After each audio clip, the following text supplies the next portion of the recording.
The Rock Whisperer. Do you hear the earth talking to you?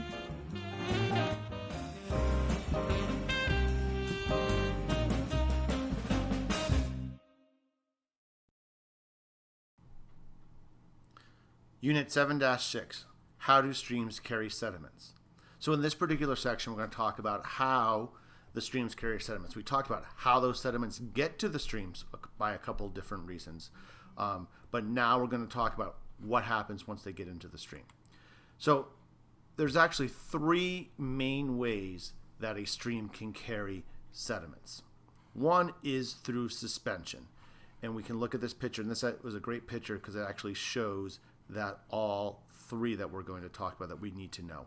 One is the suspension. And that suspension are particles. They're kind of like floating in the water. They haven't dissolved into the water, yet they're not rolling around the bottom. So the density is light enough or low enough that they're actually in the water column itself. So here's the top of the stream, here's the bottom.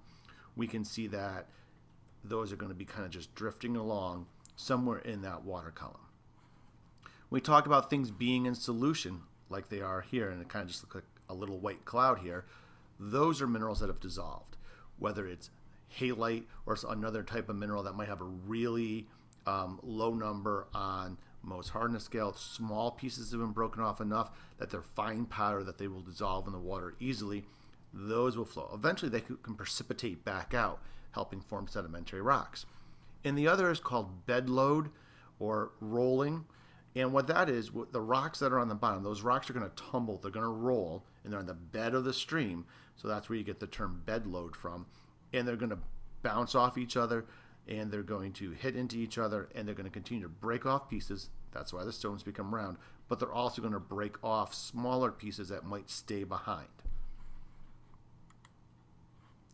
Another factor of how things get into a stream and how far they may be carried is going to be talking about stream velocity.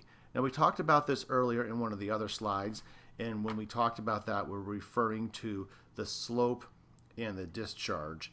And we were talking about this particular slide that we had talked about in the previous set of notes, talking about the change in y over change in x, and we also talked about how to calculate the discharge. So that is what we're referring to when we are looking at that.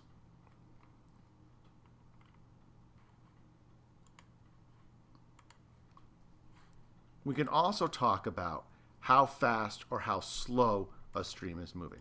And I realize at first this diagram may look a little bit confusing, but what they're showing you is this line here represents the cross section of the stream here. And then this line from here to here represents this cross section. And the same, that's here. So as streams are moving, the water tends to want to go straight. And when it goes straight, it will eventually hit into the side of a bank. You will have undercutting, and we will talk about that and show you that in the next slide. We can also see that depending on where you are, the straighter part of the stream is here, less friction, the water is going to go fastest. Where if it's just in the straight section of the stream, the fastest is going to be in the middle. But when we have the curve that's in the opposite direction from the first one, we can see the maximum velocity is going to be here in the deepest section, and that it's over on the left-hand side in this particular point. And the last slide in here kind of shows the same type of information. We can see that the stream is going to want to go straight. If the stream goes straight, it's going to hit this side bank.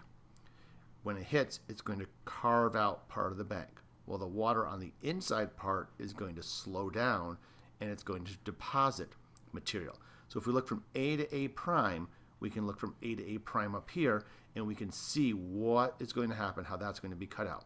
It's going to be deeper on the A prime side and less deep on the A side. We can also see on the A prime side where it's deeper, there's going to be less friction in this small area right here. That's going to allow the stream to move faster. When we look between B and B prime, we're in a straight section of the stream. Just like the previous slide, we can see from B to B prime relatively smooth kind of U shape at the bottom or straight across the bottom, and the maximum velocity is going to be up close to the surface, just below the surface, and it's going to be in the center of the stream. And then C to C prime is going to be the opposite of our first one, A to A prime. And then on the C side, the stream is still going straight. It's going to hit out here by C. It's going to cut away, so the bottom part is going to be deeper. And on the C prime side, it's going to be slower, and we're going to have deposition on that. There's a great video called Take Me to the River. Remind me to show that in class. It shows 2 earth science teachers from the Lake George School District talking about these particular characteristics. Don't forget to listen to the earth. You just may hear it speak.